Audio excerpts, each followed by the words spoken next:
بسم اللہ الرحمن الرحیم۔ معزز سامعین کرام، السلام علیکم۔ داستان اسلام یوٹیوب چینل پر خوش آمدید۔ اللہ پاک سے دعا ہے کہ آپ سب کو اپنی حفظ و امان میں رکھے اور درازی عمر بالخیر عطا فرمائے، آمین۔ سامعین کرام، اس ویڈیو کا عنوان ہے نماز چھوڑنے اور اس میں سستی کرنے کی قرآن اور احادیث میں مذمت۔ القرآن: پھر اے مسلمانوں، جب تم نماز ادا کر چکو تو اللہ کو کھڑے اور بیٹھے اور اپنے پہلوؤں پر لیٹے ہر حال میں یاد کرتے رہو۔ پھر جب تم حالت خوف سے نکل کر اطمینان پا لو تو نماز کو حسب دستور قائم کرو۔ بے شک نماز مومنوں پر مقررہ وقت کے حساب سے فرض ہے۔ بے شک منافق بزعم خویش اللہ کو دھوکہ دینا چاہتے ہیں، حالانکہ وہ خود انہیں اپنے ہی دھوکے کی سزا دینے والا ہے۔ اور جب وہ نماز کے لیے کھڑے ہوتے ہیں تو سستی کے ساتھ محض لوگوں کو دکھانے کے لیے کھڑے ہوتے ہیں، اور اللہ کو یاد بھی نہیں کرتے مگر تھوڑا۔ اور ان سے ان کے نفقات یعنی صدقات کے قبول کیے جانے میں کوئی اور چیز انہیں مانے نہیں ہوئی سوائے اس کے کہ وہ اللہ اور اس کے رسول صلی اللہ علیہ وآلہ وسلم کے منکر ہیں، اور وہ نماز کی ادائیگی کے لیے نہیں آتے مگر کاہلی و بے رغبتی کے ساتھ، اور وہ اللہ کی راہ میں خرچ بھی نہیں کرتے مگر اس حال میں کہ وہ ناخوش ہوتے ہیں۔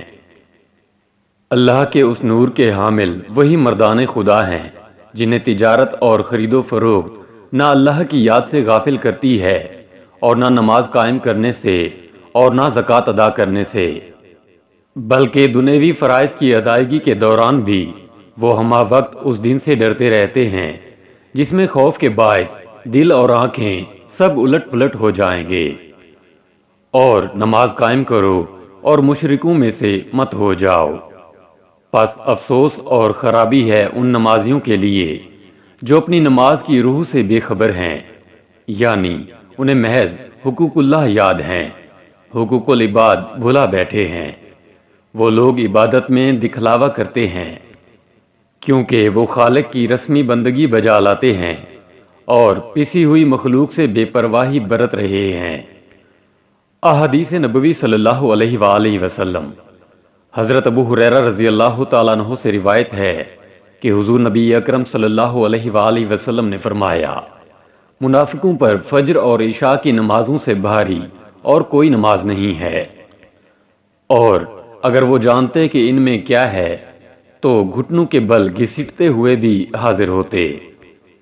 میں نے ارادہ کیا کہ اذان کا حکم دوں اور اقامت کہی جائے، پھر کسی شخص کو حکم دوں کہ لوگوں کی امامت کرے، پھر آگ کے شعلے لے کر انہیں جلا دوں جو نماز کے لیے ابھی تک نہیں نکلے۔ اس حدیث کو امام بخاری، ابن ابی شیبہ اور احمد نے روایت کیا ہے۔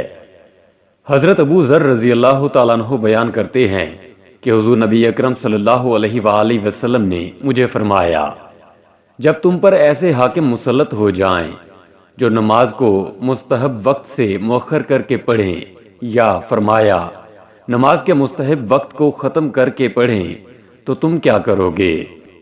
میں نے عرض کیا، جو آپ ارشاد فرمائیں۔ آپ صلی اللہ علیہ وآلہ وسلم نے فرمایا، تم اپنے وقت پر نماز پڑھ لیا کرو، پھر اگر ان کے ساتھ نماز پاؤ تو ان حاکموں کے فتنے سے بچنے کے لیے وہ بھی پڑھ لینا، کیونکہ وہ تمہارے لیے نفل ہو جائے گی۔ اور خلف راوی نے ان وقتہا کے الفاظ ذکر نہیں کیے۔ اس حدیث کو امام مسلم، ابو داؤد اور ابن ماجہ نے روایت کیا ہے۔ حضرت عبادہ بن صامت رضی اللہ تعالیٰ عنہ حضور نبی اکرم صلی اللہ علیہ وآلہ وسلم سے روایت کرتے ہیں کہ آپ صلی اللہ علیہ وآلہ وسلم نے فرمایا، ایک زمانے میں میری امت کے حاکم ایسے لوگ ہوں گے جو دنیاوی امور کی وجہ سے نماز تاخیر سے پڑھا کریں گے، تم اپنی نمازوں کو ان کے ساتھ نفل کے طور پر پڑھ لیا کرو۔ اس حدیث کو امام ابن ماجہ، عبد الرزاق اور احمد نے روایت کیا ہے۔ حضرت ابو ذر رضی اللہ تعالیٰ عنہ سے مروی ہے کہ رسول اللہ صلی اللہ علیہ وآلہ وسلم نے میری ران پر ہاتھ مارتے ہوئے فرمایا، تم جب ایسے لوگوں میں رہ جاؤ گے جو نماز میں مقررہ وقت سے دیر کریں گے تو کیا کرو گے؟ میں نے عرض کیا، آپ کیا فرماتے ہیں؟ آپ صلی اللہ علیہ وآلہ وسلم نے فرمایا، وقت پر نماز پڑھ لو، پھر اپنے کاموں پر جاؤ۔ اگر تم مسجد میں ہو اور تمہاری موجودگی میں جماعت کھڑی ہو تو شریک ہو جاؤ۔ اس حدیث کو امام نسائی، عبدالرزاق اور احمد نے روایت کیا ہے۔ حضرت جابر رضی اللہ تعالیٰ عنہ بیان کرتے ہیں کہ رسول اللہ صلی اللہ علیہ وآلہ وسلم نے فرمایا کہ انسان اور کفر اور شرک میں نماز نہ پڑھنے کا فرق ہے۔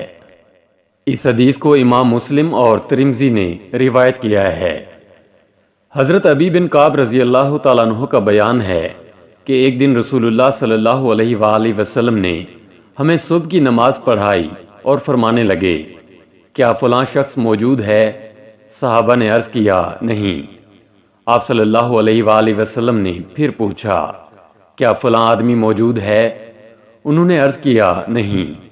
آپ صلی اللہ علیہ وآلہ وسلم فرمانے لگے، یہ دو نمازیں یعنی فجر اور عشاء منافقوں کے لیے بہت مشکل ہیں۔ اگر تمہیں ان کے ثواب کا علم ہو جائے تو تم ان دونوں کے لیے ضرور آؤ، اگرچہ تمہیں گھٹنوں کے بل ہی کیوں نہ آنا پڑے، اور بے شک پہلی صف فرشتوں کی صف کی طرح ہے۔ اور اگر تم اس کی فضیلت کو جان لو تو تم اس میں مقابلہ بازی سے کام لو۔